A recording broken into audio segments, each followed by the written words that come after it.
ആനയെ സ്വപ്നം കണ്ടാൽ അതിനെപ്പറ്റിയിട്ട് ഒരുപാട് വ്യാഖ്യാനങ്ങളുണ്ട്.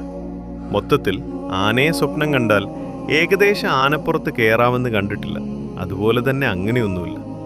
ആനയെ സ്വപ്നം കാണുക, അതിവിടെ ചോദ്യത്തിലുമുണ്ട്.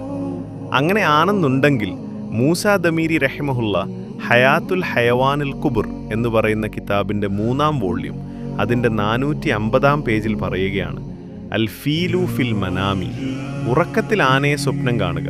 അതിന് വ്യാഖ്യാനം കൊടുത്തത് മലിക്കുൻ അജമിയുൻ എന്നൊരർത്ഥം കൊടുത്തു. അറബി അല്ലാത്ത ഒരു രാജാവ് എന്നൊരർത്ഥം. അറബി അല്ലാത്ത ഒരു രാജാവ്.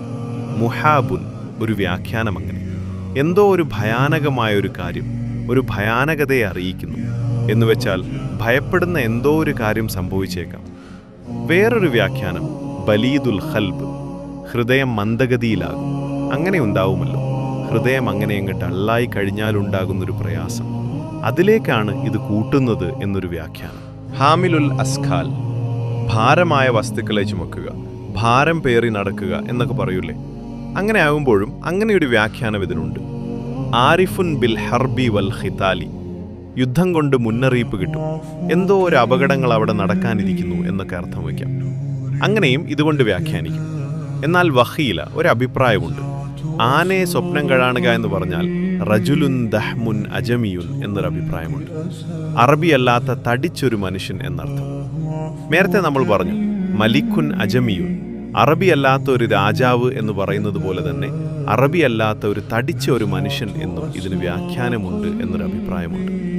ഇങ്ങനെ പല രൂപത്തിലാണ് അതിൻ്റെ വ്യാഖ്യാനങ്ങൾ കൊടുത്തിട്ടുള്ളത്. ഇനി അവിടുന്ന് അങ്ങോട്ട് വ്യാഖ്യാനങ്ങൾ മാറുന്നത് എങ്ങനെയാണ്? ആനപ്പെങ്ങനെയാണ് ആനപ്പുറത്ത് കയറുന്നതായിട്ട് അതവിടെ തന്നെ പറയുന്നു. ഫമൻ റക്കിബ ഫീല, ഒരാൾ ആനപ്പുറത്ത് കയറുന്നത് കണ്ടാൽ ഔ മലക്കഹു, അല്ലെങ്കിൽ ഉടമപ്പെടുത്തുക, വാങ്ങുക, നമ്മൾ ആനയെ വാങ്ങുക എന്നൊക്കെ തുടങ്ങിയിട്ട് അങ്ങനെ ഓരോന്നോരോന്ന് ആ രൂപത്തിൽ അതിനനുസരിച്ച് കൊണ്ട് വ്യാഖ്യാനങ്ങൾ ഇങ്ങനെ മാറിക്കൊണ്ടിരിക്കും. ഇവിടെ ഇപ്പോൾ ഉള്ളതെന്താണ്? ആനയെ കണ്ടു, അത്രയുള്ളൂ. സ്വപ്നങ്ങളെ പ്രധാനമായും 3 തരംതിരിച്ചിരിക്കുന്നത്.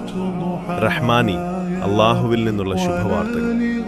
ഷെയ്ത്താനി, പിശാചിൽ നിന്നുള്ള പേടിപ്പെടുത്തുന്നത്.